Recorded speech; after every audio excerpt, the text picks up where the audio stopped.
As we walk through the Beatitudes, we are struck again and again by how counterintuitive Jesus' teachings are. If we're paying attention carefully, it's easy to be shocked by how each statement seems to go counter to our assumptions about what kind of person is admirable or enviable or blessed. So when Jesus says in Matthew chapter 5, verse 5, "Blessed are the meek, for they will inherit the earth," we are left with so many questions. The first question for most people is, what does meek mean? It's not a word that people use today, and honestly, it's not a quality that you see a lot of people having today. So I want to go with two questions that I want to answer today. And the first one is this: what is meekness? And the second one is, where does it come from? All right, so first of all, what is meekness? If I use the word meek, I think most people think of somebody who is shy or passive or quiet or even weak.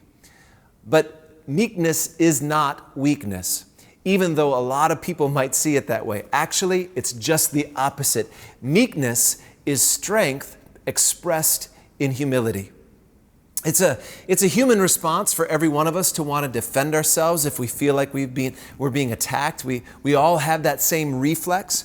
When we're criticized, we want to speak up for ourselves. When we feel like we've been wronged, we want to fight for our rights. When we feel as if somebody has mistreated us, we want to kind of get in there and stand up for ourselves. It's that part of us that really wants to defend ourselves that I really think is the opposite of meekness.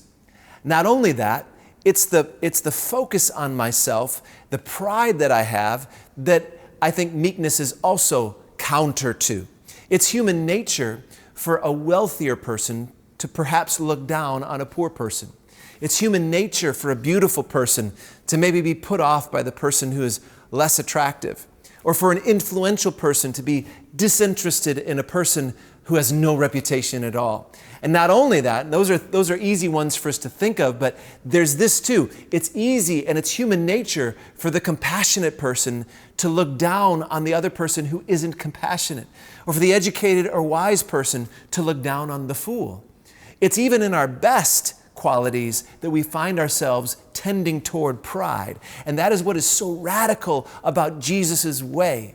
When we become apprentices of Jesus, we are introduced to a deep and abiding humility and gentleness, so that even our best qualities never lead us to a bullying sense of superiority.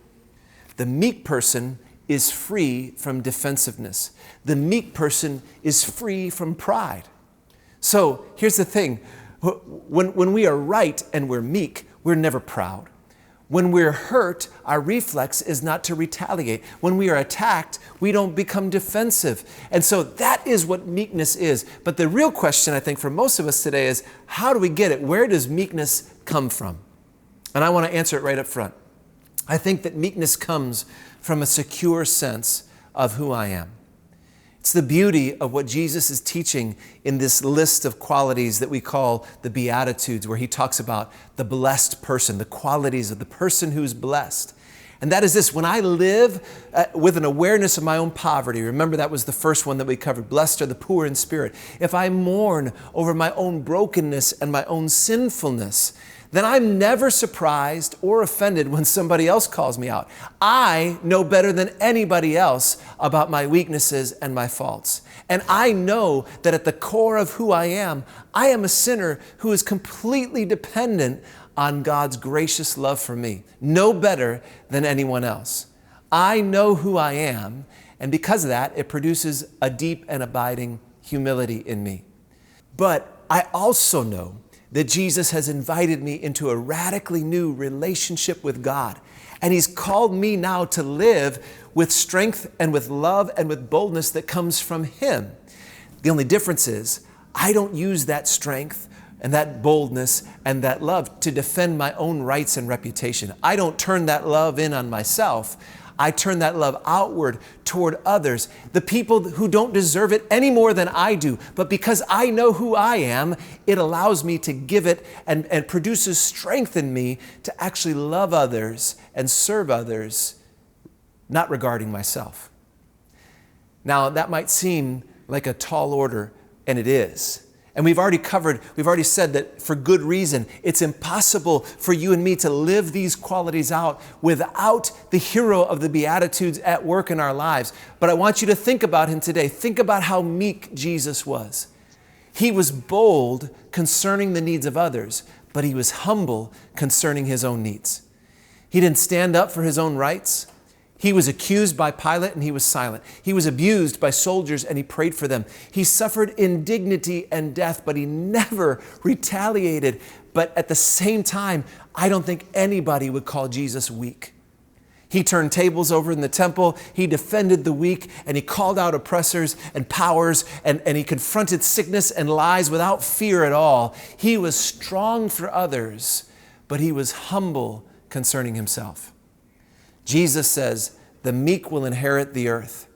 And so there is a future reward, Jesus says, for all those who are living out this blessed life. It's a gift and an inheritance to them, not because they were strong enough to take it or to lay hold of it, but because they knew who they were and they trusted enough to wait for it. Blessed are the meek, for they will inherit the earth.